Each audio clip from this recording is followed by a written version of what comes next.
Jadi, saya menjadi seorang Katolik hampir 2 tahun yang lalu, tepatnya pada bulan Oktober tahun 2023. Saat saya merekam ini, saat itu bulan Juli tahun 2025. Dalam proses pertobatan dan sekarang melihat kembali, saya menemukan bahwa sebenarnya ada beberapa alasan berbeda mengapa saya menjadi seorang Katolik. Tetapi ada 3 alasan besar yang menjulang tinggi mengapa saya menjadi seorang Katolik. Jadi, hari ini kita akan membahas apa saja ketiga alasan tersebut. Kita juga akan memberikan beberapa penghargaan karena sejujurnya ada banyak hal. Tetapi 3 hal yang akan saya sebutkan benar-benar merupakan 3 hal yang menonjol bagi saya dan benar-benar membuat saya merenungkan iman Kristen. Benar-benar membuat saya memahami apa artinya menjadi seorang Kristen. Menjadi seorang Katolik tidaklah mudah. Bahkan, saya mungkin akan memberitahu Anda bahwa saya sebenarnya tidak ingin menjadi seorang Katolik. Jadi, saya pikir akan baik hari ini untuk membahas 3 alasan utama mengapa saya menjadi seorang Katolik.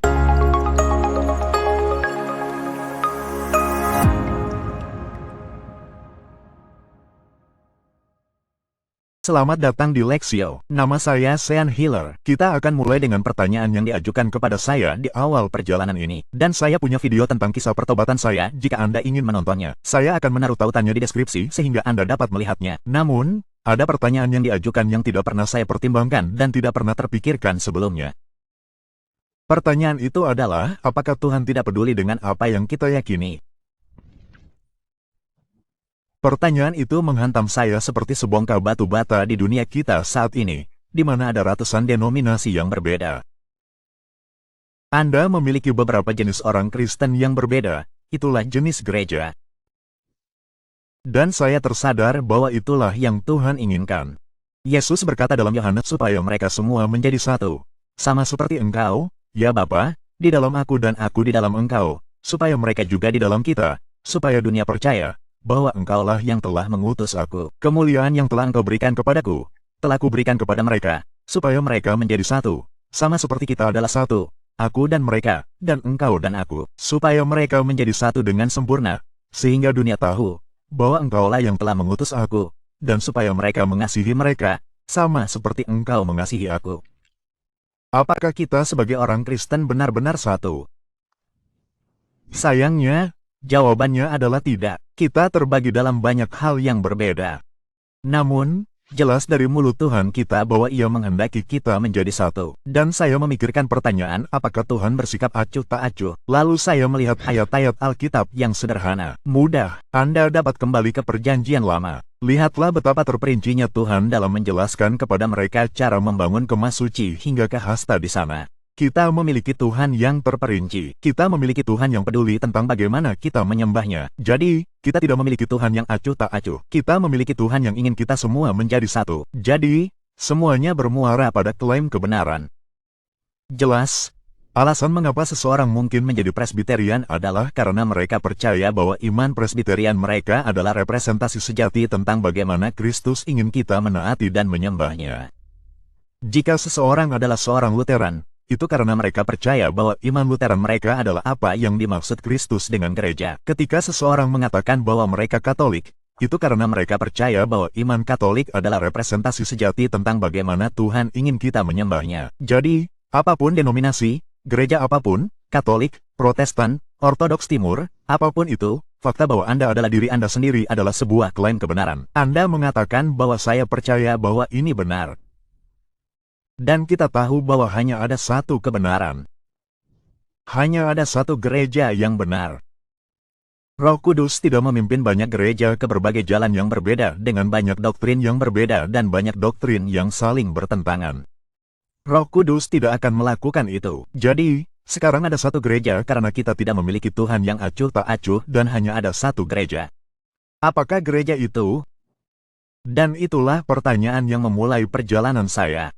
Kebenaran tentang apa sebenarnya gereja Yesus Kristus itu. Jadi, mari kita bahas. Namun sebelum kita melakukannya, jika Anda belum melakukannya, berlanggananlah saluran ini dan aktifkan loncengnya agar Anda tidak pernah ketinggalan konten apapun yang kami tayangkan di saluran ini. Nama saluran ini adalah Lexio, yang berarti kita membaca. Kita membaca sesuatu melalui sudut pandang gereja. Apa perspektif gereja tentang buku ini, film ini, video ini, apapun itu. Kami ingin menyampaikan posisi gereja Katolik tentang apapun yang ada di luar sana. Jika itu adalah sesuatu yang dapat Anda ikuti dan pahami, klik tombol berlangganan dan tetaplah bersama kami dan sampai jumpa nanti. Mari kita kembali ke 3 alasan utama saya menjadi Katolik. Saya ingin memulai dengan beberapa sebutan terhormat. Dan faktor-faktor ini Sebutan terhormat ini memainkan peran besar dalam pertobatan saya. Dan alasan pertama adalah apa yang saya gambarkan sebagai zaman kuno yang megah.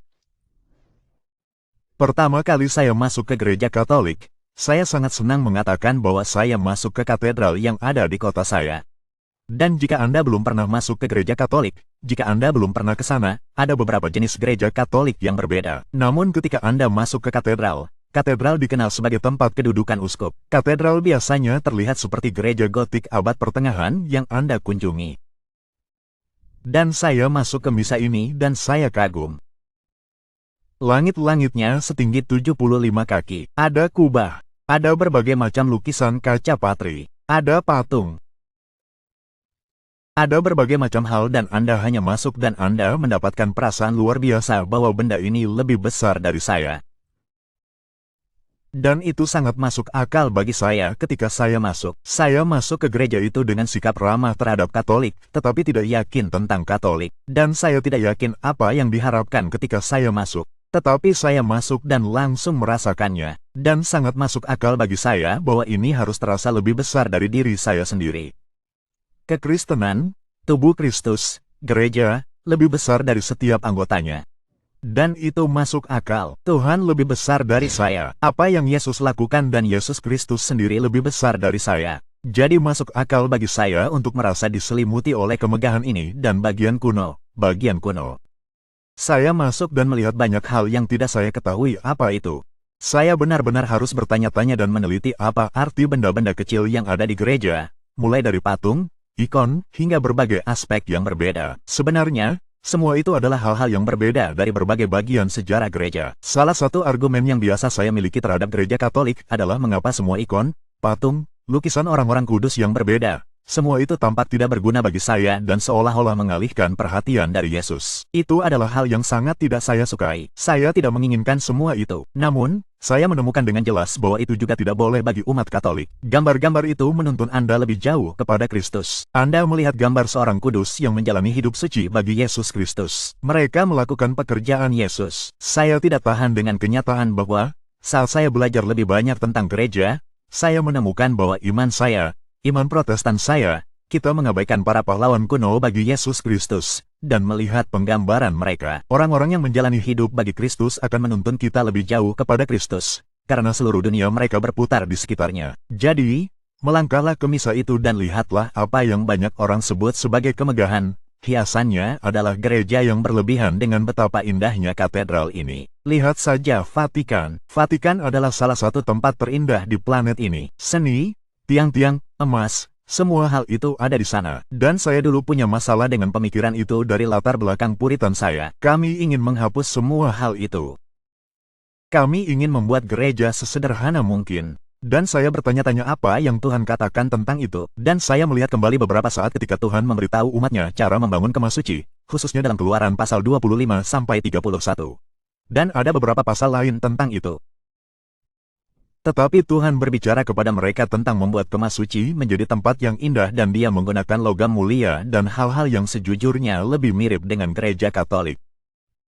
Dalam beberapa ayat di Keluaran 25-10-13, dengarkan apa yang Tuhan katakan kepada mereka dan bagaimana membangun tabut perjanjian. Mereka harus membuat tabut dari kayu ulin. Panjangnya 2,5 hasta, lebarnya 1,5 hasta, dan tingginya 1,5 hasta. Haruslah engkau melapisinya dengan emas murni. Dari dalam dan dari luar haruslah engkau melapisinya. Dan haruslah engkau membuat bingkai emas sekelilingnya. Haruslah engkau menuang 4 gelang emas untuknya, dan memasangnya pada keempat kakinya, 2 gelang pada sisi yang satu dan 2 gelang pada sisi yang lain. Haruslah engkau membuat kayu pengusung dari kayu ulin dan melapisinya dengan emas. Keluaran 25:1. Engkau harus membuat kandil dari emas murni. Kandil itu harus dibuat dari emas tempaan. Alasnya, kakinya, kelopaknya, lilitannya dan bunganya harus seiras dengan kandil itu. Tuhan menyuruh mereka membuat sesuatu yang indah. Itu akan menjadi lambang penyembahan mereka kepadanya. Ini benar-benar tempat di mana Tuhan bersemayam. Saya bertanya-tanya mengapa para pendeta mengenakan jubah aneh ini. Kelihatannya aneh. Namun, bagaimana Tuhan menyuruh mereka berpakaian? Kita melihatnya lagi di Keluaran 28, hanya sebagian saja. Namun dikatakan bahwa mereka akan menerima. Ia berbicara tentang pakaian imam yang seharusnya mereka kenakan. Mereka akan menerima kain emas, kain ungu tua,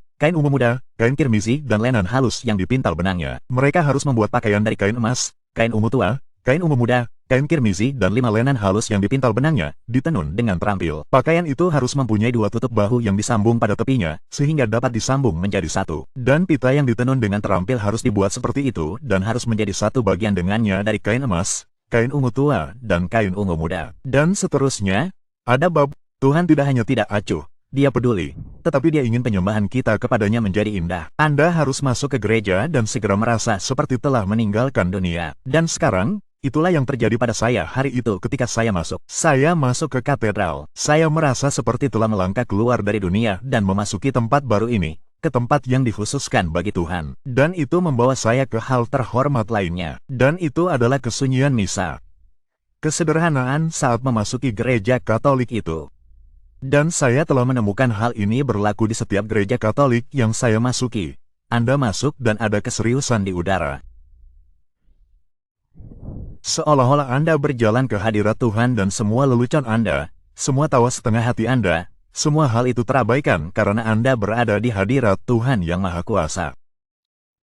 Dan itu adalah sesuatu yang benar-benar berdampak pada saya, karena seperti itulah yang selalu saya bayangkan tentang gereja itu. Itu sangat berbeda dengan saat saya memasuki gereja saya. Saya adalah seorang Kristen non-denominasi. Itu sangat berbeda dengan saat saya memasuki gereja saya dengan secangkir kopi, tertawa, dan bercanda dengan semua teman saya yang ada di sana. Dan itu bagus. Tidak ada yang salah dengan itu. Namun, saat Anda beribadah ke hadirat Tuhan, semua hal itu akan tersisihkan. Anda bisa bercanda dan bersenang-senang di luar gereja, tetapi begitu Anda masuk ke gereja, seluruh kecenderungan Anda seharusnya berubah. Dan itu masuk akal. Itu adalah sesuatu yang dalam hati saya seperti, ini benar. Saya tidak tahu, saya tidak mengharapkannya, tetapi itu benar. Oke, sekarang, saya tahu sebutan terhormat itu agak bertele-tele, tetapi itu sangat berarti bagi saya. Namun, mari kita bahas 3 alasan utama saya menjadi Katolik. 2 dari 3 alasan utama itu membuat saya sangat bermasalah. Ini adalah alasan mengapa saya tidak ingin menjadi Katolik. Ini adalah alasan mengapa saya pikir gereja Katolik sesat. Namun, kita tidak akan memulai dengan salah satunya. Nomor 3 dalam daftar adalah rekonsiliasi, yaitu konsep pengakuan dosa. Perjalanan saya menuju kekristenan, saya adalah seorang ateis untuk waktu yang lama dan saya menjadi seorang Kristen. Puji Tuhan. Dan saya benar-benar hanya memiliki Alkitab yang saya baca. Dan saya mulai pergi ke gereja-gereja Protestan. Dan salah satu hal yang mengganggu saya sejak awal adalah tidak ada tempat untuk mengaku dosa. Dan ini mungkin sedikit aneh. Saya belum pernah berbicara dengan orang lain yang memiliki pengalaman ini. Tetapi saya ingat secara khusus telah mengukir di kepala saya ayat dari Yakobus yang berbunyi, "Karena itu hendaklah kamu saling mengaku dosamu dan saling mendoakan, supaya kamu sembuh." Doa orang yang benar sangat besar kuasanya jika ia bekerja. Akui dosamu satu sama lain. Dan tidak ada gereja yang saya kunjungi yang benar-benar memilikinya. Kami memiliki kelompok-kelompok kecil. Kami akan berkumpul. Kami akan berkomuni. Tetapi saya tidak mengakui dosa-dosa saya kepada siapapun dari mereka. Dan saya tidak akan melakukannya, sejujurnya. Dan saya tidak mengenal seorang pun yang melakukannya. Saya memiliki seorang mentor. Memiliki beberapa orang yang setia dalam hidup saya. Orang-orang Kristen yang setia. Tetap kami melakukan studi Alkitab. Kami mengobrol. Tetapi kami tidak mengakui dosa-dosa kami yang paling dalam kepada satu sama lain. Itu hampir tampak salah. Itu sebenarnya salah satu hal yang saya sukai dari gereja Katolik, yaitu konsep bahwa mereka memiliki tempat pengakuan dosa. Dan sekarang saya tidak mengerti mengapa Anda harus mengaku dosa kepada seorang pendeta. Saya tidak setuju dengan pendeta yang mengaku dosa kepada seorang pendeta. Mengapa harus orang ini? Mengapa tidak bisa orang lain saja? Tetapi itu adalah sesuatu yang menurut saya dilakukan umat Katolik dengan benar. Mereka benar-benar mengakui dosa-dosa mereka. Seorang Katolik yang taat akan benar-benar dosa mereka. Saya tidak tahu ada seorang Protestan pun yang mengakui semua dosa mereka kepada orang lain. Tetapi saya melihat bukti Alkitabiah untuk itu. Kita baru saja membaca ayat dari Yakobus. Kita memiliki ayat-ayat dari Injil seperti Markus pasal 1 ayat 5 yang berbunyi, "Dan seluruh daerah Yudea dan seluruh Yerusalem datang kepadanya dan dibaptis olehnya di sungai Yordan sambil mengakui dosa-dosa mereka." Ayat-ayat lain seperti Roma pasal 10 ketika Paulus berkata, "Karena dengan hati orang percaya dan dibenarkan, dan dengan mulut orang mengaku dan diselamatkan." Dengan mulut orang mengaku dan diselamatkan. Ayat-ayat itu sulit bagi saya untuk dipahami. Dan khususnya Anda memiliki Yohanes Pembaptis yang berkeliling memberitahu semua orang untuk bertobat dan dibaptis. Itu adalah hal yang sangat penting. Namun ayat dari Yakobus itu terus terngiang di kepala saya. Akui dosa-dosamu satu sama lain. Jadi itu lebih dari sekadar meminta pengampunan di dalam pikiran Anda. Tidak. Itu sebenarnya adalah mengakui dosa-dosa Anda kepada seseorang untuk bertobat. Jadi saya melihat dasar Alkitabiah untuk itu. Tetapi secara logis pengakuan dosa itu masuk akal. Pikirkanlah, jika Anda seorang Kristen, Tugas Anda adalah menjadi lebih suci. Itu adalah pengudusan. Proses pengudusan untuk menjadi lebih suci bagi Tuhan kita, bagi Yesus Kristus. Melawan dosa Anda adalah bagian besar dari itu. Jika Anda tidak melawan dosa Anda, maka Anda tidak disucikan. Anda akan menuju ke arah yang berlawanan, dan masuk akal jika untuk apapun yang Anda anggap serius, tujuan apapun yang Anda miliki, prospek apapun yang Anda miliki, Anda perlu melacak proses tersebut. Entah menuliskannya atau memikirkannya dengan tulus, mendalam, dan penuh pertimbangan. Dan itulah pengakuan dosa. Anda melacak semua dosa Anda. Saya menemukan bahwa pengakuan dosa adalah sesuatu yang sepenuhnya alkitabiah dan masuk akal secara logis. Kita harus menganggap dosa-dosa kita cukup serius untuk melacaknya dan mengakuinya kepada orang lain. Alasan terbesar kedua saya menjadi Katolik adalah otoritas. Dan saya ingin berhenti sejenak di sini.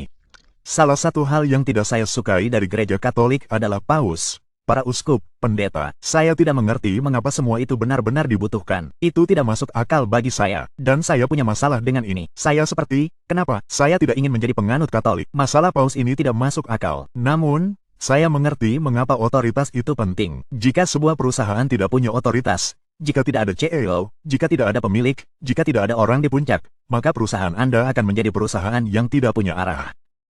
Tidak ada tujuan. Pada akhirnya, perusahaan itu mungkin akan hancur. Tidak ada yang menyatukan perusahaan itu, bisnis itu. Dan kami memilikinya dalam keyakinan Protestan kami. Ada begitu banyak denominasi berbeda di sekitar saya. Kemanapun saya pergi, ada gereja yang berbeda. Ada gereja Metodis, gereja Baptis, gereja Lutheran di sekitar saya. Dan saya tahu bahwa setiap orang punya klaim kebenaran mereka sendiri. Dan bahkan di gereja saya, kami punya pendeta yang hebat. Namun, kami selalu khawatir bahwa salah satu pendeta di bawahnya akan meninggalkan gereja itu dan memulai gerejanya sendiri. Lalu itu akan memecah jemaat kami ke gereja lain. Itu adalah ketakutan yang nyata. Dan itu terjadi di gereja saya khususnya. Itu terjadi beberapa kali sebelum kami pergi ke gereja itu. Jadi, itu nyata. Dan disinilah saya akan mengatakan bahwa semua alasan ini adalah alasan yang bagus.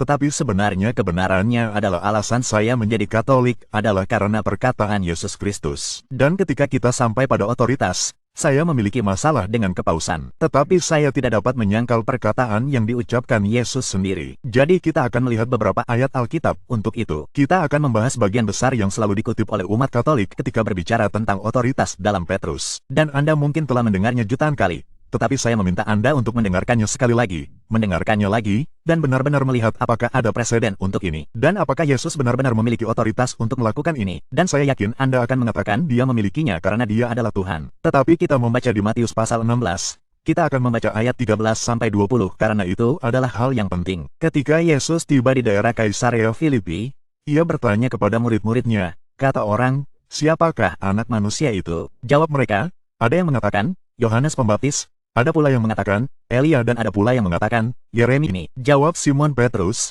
engkau adalah Mesias, anak Allah yang hidup. Dan Yesus menjawabnya, berbahagialah engkau, Simon bin Yunus, sebab bukan manusia yang menyatakan itu kepadamu, melainkan Bapakku yang di sorga. Dan aku pun berkata kepadamu, engkau adalah Petrus dan di atas batu karang ini aku akan mendirikan jemaatku dan alam maut tidak akan menguasainya. Kepadamu akan kuberikan kunci kerajaan sorga. Apa yang kau ikat di dunia ini akan terikat di sorga dan apa yang kau lepaskan di dunia ini akan terlepas di sorga. Perkan itu, kita bisa menggunakan bahasa Yunani, kita bisa menggunakan bahasa Aram. Namun, dengarkan saja apa yang Yesus katakan. Pada saat itu, ia memberi Petrus sesuatu yang sangat istimewa. Selain mengubah namanya sepenuhnya dari Simon menjadi Petrus, ia memberinya sesuatu. Dan tertulis di sini, aku akan memberikan kepadamu di ayat 19. Aku akan memberikan kepadamu kunci kerajaan sorga. Lalu ia meningkatkannya. Ia berkata, aku tidak hanya memberikan kepadamu kunci kerajaan sorga, tetapi aku berkata kepadamu, apa yang kau ikat di dunia ini, hukum apapun yang kau tetapkan di dunia ini akan tetap ada. Dan apa yang kau lepaskan di dunia ini, hukum apapun yang kau tetapkan di dunia ini akan tetap ada. Lepaskan, apapun yang kau lepaskan akan terlepas. Itulah kuasa. Dan dalam keyakinan Protestanku, aku punya beberapa cara berbeda agar kita bisa membicarakan hal ini. Tidak, Kristus benar-benar memuji iman yang baru saja Petrus katakan. Pengakuan yang Petrus katakan tentang dirinya sebagai Kristus. Kristus benar-benar menganugerahinya. Petik 2. Tetapi bagaimana Anda menghadiahkan iman seseorang dengan kunci? Bagaimana Anda menghadiahkan iman seseorang dengan kuasa untuk mengikat dan melepaskan? Disitulah letak kesulitannya. Sebagai seorang Protestan, kami percaya pada kerajaan para imam. Kita semua sebagai orang Kristen adalah imam. Dan umat Katolik mempercayai hal yang sama. Kami percaya bahwa kami adalah bangsa imam. Tetapi ada hierarki. Ada tingkatan dalam imamat ini, dan Kristus tidak memberikan kuasa untuk mengikat dan melepaskan kepada semua orang di sini. Dia memberikannya langsung kepada Petrus, dan seperti yang akan kita lihat sebentar lagi, dia memberikannya langsung kepada para rasul. Tetapi Anda membaca ayat ini dan saya selalu mengatakan ini di sana untuk hal-hal besar seperti ini. Apapun yang diklaim oleh umat Katolik seperti kepausan, itu tidak hanya dari satu ayat. Ada preseden untuk ini. Kristus mengatakan ini dan Anda akan berpikir, oke, saya bisa mengabaikan satu ayat ini saja. Tetapi bagaimana jika ada preseden? Bagaimana jika ada preseden perjanjian lama untuk ini? Dan ini adalah Tuhan yang berbicara. Dan dia benar-benar menyingkirkan seorang imam besar. Dia menyingkirkan seseorang karena mereka telah melakukan beberapa hal buruk. Dan Tuhan berkata, dan mulai dari ayat 15, kita akan membaca, beginilah firman Tuhan Ta'alam, datanglah kepada bendahara ini, yaitu Sna. Sna melakukan beberapa hal buruk dan kita melihatnya dalam beberapa ayat berikutnya. Tuhan menyebutkan hal-hal buruk itu. Kita akan masuk ke ayat 19 dan Tuhan merangkum semuanya kepada Spa dan dia berkata kepada Spa, aku akan menyingkirkan engkau dari jabatanmu dan engkau akan ditarik turun dari kedudukanmu. Pada hari itu aku akan memanggil hambaku Eliakim bin Hilkaya dan aku akan mengenakan kepadanya jubahmu dan aku akan mengikatkan ikat pinggangmu padanya dan akan menyerahkan kuasamu ke dalam tangannya dan ia akan menjadi bapa bagi penduduk Yerusalem dan bagi kaum Yehuda. Dan aku akan menaruh kunci rumah Daud di atas bahunya. Ia akan membuka dan tidak ada yang dapat menutup. Ia akan menutup dan tidak ada yang dapat membuka. Dan aku akan mengikatkannya seperti pasak pada tempat yang aman, dan ia akan menjadi tahta kehormatan bagi kaum ayahnya, dan mereka akan menggantungkan padanya seluruh kehormatan kaum ayahnya, keturunannya dan mengeluarkan setiap perkakas kecil dari cawan sampai segala bendera. Kristus menggunakan kata-kata yang sama yang digunakan Bapa bertahun-tahun yang lalu ketika berkata di sana kepadanya, dan aku akan menaruh kunci rumah Daud di atas bahunya, ia akan membuka dan tidak ada yang dapat menutup, dan tidak ada yang dapat menutup, dia akan menutup dan tidak ada yang dapat membuka. Apapun yang kau ikat di bumi akan terikat di surga, apapun yang kau lepaskan di bumi akan terlepas di surga. Ada preseden, dan itu bahkan lebih jauh dari balik ke Kejadian 41 bangu. Tidak ada seorang pun yang lebih berakal budi dan bijaksana seperti engkau. Engkau akan menjadi kepala istanaku, dan seluruh rakyatku akan memerintah diri mereka. Hanya mengenai tahta aku akan lebih besar darimu. Dan Fir'aun berkata kepada Yusuf, ketahuilah, aku telah mengangkat engkau menjadi kuasa atas seluruh tanah Mesir. Lalu Fir'aun menanggalkan cincin kawinnya dari jarinya dan mengenakannya pada jari Yusuf. Ia mengenakan pakaian dari kain lenan halus berwarna kuning lemon kepadanya, dan mengalungkan rantai emas pada lehernya. Kemudian Yusuf naik ke keretanya yang kedua. Jadi, kita sudah melihat konsep tentang pengurus ini muncul, yaitu orang ini dalam skenario Kristus adalah Petrus. Petrus memiliki otoritas di bumi. Kristus adalah kepala. Kristus adalah sumber semua otoritas dan kuasa. Namun, sama seperti seorang CEO perusahaan yang memberikan otoritasnya kepada seseorang di bawahnya untuk melakukan suatu tugas, Kristus memberikan otoritasnya kepada seseorang di bawahnya untuk tugas itu, untuk memimpin gereja, untuk mengikat dan melepaskan, untuk memiliki kunci kerajaan surga. Dan Kristus sekali lagi meningkatkan segalanya. Ia melangkah lebih jauh. Dalam Yohanes tertulis, pada waktu malam pada hari itu, yaitu hari pertama minggu itu, sedang pintu-pintu terkunci, tempat murid-murid berkumpul karena takut kepada orang-orang Yahudi, datanglah Yesus dan berdiri di tengah-tengah mereka dan berkata kepada mereka, damai sejahtera bagi kamu. Sesudah berkata demikian, ia menunjukkan tangannya dan lambungnya kepada mereka. Murid-murid itu bersukacita ketika mereka melihat Tuhan. Kata Yesus sekali lagi kepada mereka, damai sejahtera bagi kamu. Sama seperti Bapa mengutus aku, demikian juga sekarang aku mengutus kamu.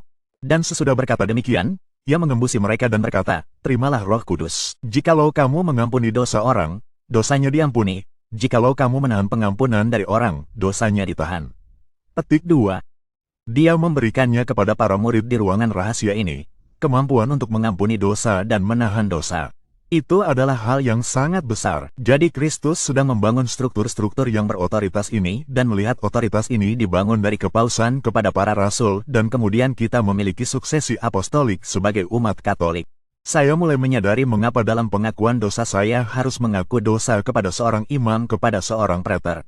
Itu masuk akal bagi saya. Para imam memiliki otoritas dari para uskup. Mereka yang membawa suksesi apostolik yang sebenarnya bersama mereka untuk melepaskan dan mengikat. Itulah sebabnya saya menyadari bahwa satu-satunya cara agar saya dapat memiliki pengakuan dosa yang sah adalah jika saya seorang Katolik dan saya menerima rekonsiliasi dari seorang imam yang berada dalam pribadi Kristus. Dia hanya mengekspresikan kuasa Kristus dari otoritas yang Yesus berikan kepadanya. Itu sangat masuk akal. Dan jika saya tidak lagi memiliki masalah dengan kepausan, dengan paus, maka hanya ada satu gereja yang memiliki paus. Itu adalah gereja Katolik. Dan jika Kristus menetapkan Petrus sebagai paus pertama, seperti yang kepala gereja, Lalu apa yang saya lakukan di luar kepemimpinan itu? Apa artinya itu bagi saya? Ini semua adalah pertanyaan yang harus saya tanyakan. Dan ini semua adalah alasan mengapa saya ingin menjadi Katolik. Jadi, saya sedikit keluar jalur. Semua hal ini, pengakuan dosa, kepausan, benar-benar menjadi jelas setelah saya menjadi yakin akan doktrin lain yang dianut Katolik. Dan begitu saya mempercayai satu hal ini, semua hal lainnya menjadi jelas. Dan sekali lagi, saya ingin semua ini dapat diringkas dengan mengikuti perkataan Yesus. Saya ingin mempraktikkan apa yang dikatakan Yesus, dan saya ingin taat kepadanya. Jadi tanpa basa-basi lagi, alasan nomor satu saya menjadi Katolik adalah karena Ekaristi, roti dan anggur yang merupakan tubuh, darah, jiwa, dan keilahian Tuhan kita Yesus Kristus. Sekarang, sebagai seorang Protestan di sekte Protestan saya percaya bahwa biskuit dan cangkir jus hanyalah sebuah simbol. Saya percaya ini hanya akan menjadi simbol Kristus. Yesus berkata agar kita mengingatnya. Saya akan mengingatnya saat saya mengingatnya. Jus ini dan biskuit ini. Itulah pemahaman saya tentang hal itu. Saat saya mempelajarinya, saya menyadari bahwa ada beberapa aspek lain dari Protestanisme yang percaya pada konsep konsubstansiasi ini. Konsep bahwa Kristus hidup berdampingan dengan roti dan anggur, tetapi dia tidak diresapi. Dia sebenarnya bukan roti dan anggur. Saya tahu ada banyak penganut Lutheran yang mempercayai hal ini. Dan saat Anda mempelajari denominasi Protestan lainnya, ada beberapa yang benar-benar percaya pada konsubstansiasi juga. Tetapi bukan itu yang saya tuh, bukan yang dikatakan Yesus. Tidak. Umat Katolik percaya pada hal yang disebut transubstansiasi, di mana roti dan anggur benar-benar menjadi tubuh, darah, jiwa, dan keilahian Yesus sambil mempertahankan kerohanian dan keilahian mereka. Jadi, kita memiliki tiga hal yang perlu kita pertimbangkan. Apakah itu simbol? Apakah itu konsubstansiasi di mana Kristus hadir dengan roti dan anggur di sana, di sampingnya? Atau apakah itu benar-benar dibuat menjadi Yesus Kristus, roti, anggur, dan transubstansiasi? Dan semuanya menjadi jelas bagi saya ketika saya membaca Yohanes 6. Saya sangat menyarankan Anda melakukannya, dan saya hanya butuh beberapa menit untuk melakukannya. Tetapi ini adalah wacana tentang roti hidup. Dan pertimbangkan saja ketiga pilihan tentang apa itu Ekaristi, apa itu perjamuan kudus, apa itu komuni. Pertimbangkan saja ketiga pilihan itu di kepala Anda saat kita membaca ini. Kita akan mulai di ayat 25. Dan saat kita mendekati ayat 71, Yesus menjadi lebih visual dan deskriptif tentang apa yang dia katakan. Jadi mari kita baca dan lihat. Dimulai dari ayat 25, kita membaca. Ketika mereka menemukan dia di seberang laut, mereka berkata kepadanya, "Rabi, kapan engkau tiba di sini?" Jawab Yesus kepada mereka, "Aku berkata kepadamu, sesungguhnya kamu mencari aku, bukan karena kamu telah melihat tanda-tanda, melainkan karena kamu telah makan roti itu dan kamu kenyang. Bekerjalah, bukan untuk makanan yang dapat binasa, melainkan untuk makanan yang bertahan sampai kepada hidup yang kekal, yang akan diberikan Anak Manusia kepadamu." Kemudian kerjaan apakah yang engkau lakukan? Nenek moyang kami makan roti mana di padang gurun, seperti ada tertulis, mereka diberinya makan roti dari sorga. Maka kata Yesus kepada mereka, "Aku berkata kepadamu, sesungguhnya bukan Musa yang memberikan kamu roti dari sorga, melainkan Bapakku yang memberikan kamu roti yang benar dari sorga. Karena roti turun dari sorga dan yang memberi hidup kepada dunia." Jawab mereka, "Tuhan, berikanlah kami roti itu senantiasa." Kata Yesus kepada mereka, "Akulah roti hidup. Barang siapa datang kepadaku, ia tidak akan lapar lagi, dan barang siapa percaya kepadaku, ia tidak akan haus lagi." Ayat 41, maka bersungut-sungutlah orang-orang Yahudi tentang dia, karena ia telah mengatakan, "Akulah roti yang telah turun dari sorga." Kata mereka, "Bukankah ia ini Yesus, anak Yusuf, yang ibu bapaknya kita kenal? Bagaimana ia dapat berkata, 'Aku telah turun dari sorga'?" Jawab Yesus kepada mereka, "Janganlah kamu bersungut-sungut. Tidak ada seorang pun yang dapat datang kepadaku, jikalau ia tidak ditarik oleh Bapa yang mengutus aku, dan ia akan kubangkitkan pada akhir zaman." Ayat 47, "Aku berkata kepadamu, sesungguhnya setiap orang yang percaya, ia mempunyai hidup yang kekal. Akulah roti hidup. Nenek moyangmu telah makan roti mangan di padang gurun dan mereka telah mati. Inilah roti yang turun dari sorga, supaya barang siapa memakannya, ia tidak akan mati. Akulah roti hidup yang telah turun dari sorga. Jikalau seorang makan dari roti ini, ia akan hidup selama-lamanya. Dan roti yang kuberikan ialah dagingku, yang akan kuberikan untuk hidup dunia." Demikianlah Kristus makin bertambah, dan lebih deskriptif. Ia semakin bermaksud dengan apa yang diucapkannya. Dan ia melanjutkan di ayat 52. Orang-orang Yahudi kemudian berdebat di antara mereka sendiri dengan berkata, "Bagaimana orang ini dapat memberikan dagingnya kepada kita untuk dimakan?" Mengapa Yesus dengan jelas berbicara tentang dagingnya di sini? Dan mereka seperti, apa yang sedang ia bicarakan? Apa yang sedang ia lakukan? Namun Kristus tidak mundur. Ia tidak mencoba menjelaskannya. Ia melangkah lebih jauh. Ia menggandakannya dan berkata, maka kata Yesus kepada mereka, "Sesungguhnya aku berkata kepadamu, jikalau kamu tidak makan daging Anak Manusia dan minum darahnya, kamu tidak mempunyai hidup di dalam dirimu. Barang siapa makan dagingku dan minum darahku, ia mempunyai hidup yang kekal dan aku akan membangkitkan dia pada akhir zaman. Sebab dagingku adalah benar-benar makanan dan darahku adalah benar-benar minuman. Barang siapa makan dagingku dan minum darahku, ia tinggal di dalam aku dan aku di dalam dia." Petik 2. Itu cukup deskriptif. Itu sangat deskriptif. Kristus, saya rasa sebagai orang Kristen, kita sering menginginkan Tuhan beritahu saja apa yang harus kita lakukan. Kristus duduk di sini memberitahu kita apa yang harus dilakukan. Dia berkata, Sama seperti Bapa yang hidup mengutus aku dan aku hidup oleh Bapa. Demikian juga barang siapa yang memakan aku, ia akan hidup oleh aku. Inilah roti yang telah turun dari surga, bukan roti seperti yang dimakan bapak-bapak dan telah mati. Barang siapa makan roti ini, ia akan hidup selama-lamanya. Petik 2. Jadi Kristus mengatakan semua ini dan apa yang terjadi? Ke-5.000 orang yang mengikutinya, mereka mulai meninggalkannya. Orang-orang mulai meninggalkannya. Mereka berkata, ini keterlaluan. Ini terlalu berat. Kita tidak bisa memakan dagingnya ini. Kita akan pergi. Petik 2. Di ayat 66, Kristus tidak meminta mereka untuk kembali. Dia tidak mengejar mereka. Dikatakan, sesudah itu banyak murid-muridnya mengundurkan diri dan tidak lagi mengikut dia. Jadi Yesus berkata kepada ke-12 muridnya, apakah kamu tidak mau pergi juga? Ia bertanya kepada mereka, apakah kamu mau meninggalkan aku juga? Mereka semua pergi karena mereka tidak percaya kepadaku. Apakah kamu mau pergi juga? Tuhan, kepada siapakah kami akan pergi? Perkataanmu adalah hidup yang kekal, dan kami telah percaya dan tahu bahwa Engkau adalah yang kudus dari Allah. Petik 2. Biasanya setelah Kristus memberikan perumpamaan, ia kembali kepada para rasul dan ia memberitahu mereka, inilah yang sebenarnya aku maksudkan. Inilah yang sebenarnya aku katakan. Petik 2. Tidak ada yang perlu dijelaskan oleh Yesus. Ketika ia kembali kepada mereka, tidak ada yang perlu dijelaskan olehnya. Ia hanya berkata, apakah kamu percaya kepadaku? Itu saja. Jadi, saya membaca itu. Saya seperti, kawan, yang mana dari ketiga pilihan itu yang paling mirip dengan apa yang Kristus katakan. Lalu Anda memasangkannya dengan 3 Injil lainnya seperti dalam Matius pasal 26 dan 28.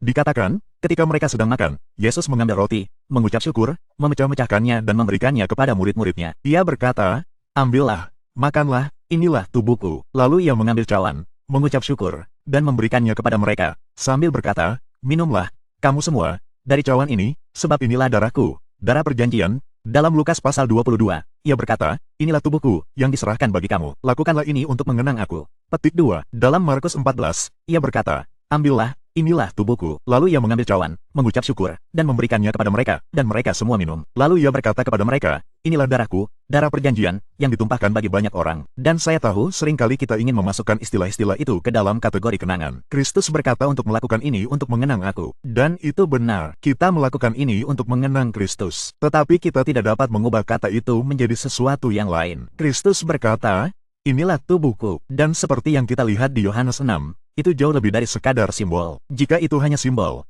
maka Kristus pasti akan menjelaskannya kepada mereka dan berkata, hai teman-teman, ketika aku berkata akulah roti dari surga atau kamu harus makan dagingku, aku benar-benar mengatakan ini. Tetapi dia tidak melakukan itu. Jadi, ambil Yohanes 6 dan bacalah dalam konteksnya dengan Injil lainnya. Dalam Injil lainnya, Kristus berkata bahwa ini adalah tubuhku. Ini adalah perjanjian darahku. Tidak ada jalan keluar bagi saya. Tetapi saya punya satu kesempatan lagi. Saya membaca hal-hal ini. Saya hampir sepenuhnya yakin. Tetapi saya ingin tahu apa yang diyakini oleh orang Kristen mula-mula. Jika semua ini benar, jika apa yang saya baca di Injil itu benar, maka pastilah itu dipraktikkan di antara orang Kristen mula-mula. Dan saya pikir itulah yang saya lakukan sebagai seorang Protestan. Saya pikir gereja Protestan saya, gereja non-denominasi nonon saya, beginilah cara orang Kristen sebenarnya melakukannya. Anda tahu, mereka hanya bertemu di sebuah ruangan dan seseorang membawa surat dari salah satu rasul dan mereka membaca kitab suci pada masa itu dan mereka semua bersekutu. Itulah yang saya pikir seharusnya terjadi. Seharusnya itu sederhana. Anda tahu, orang Kristen mula-mula tidak memiliki semua ikon dan semacamnya, bukan? Nah,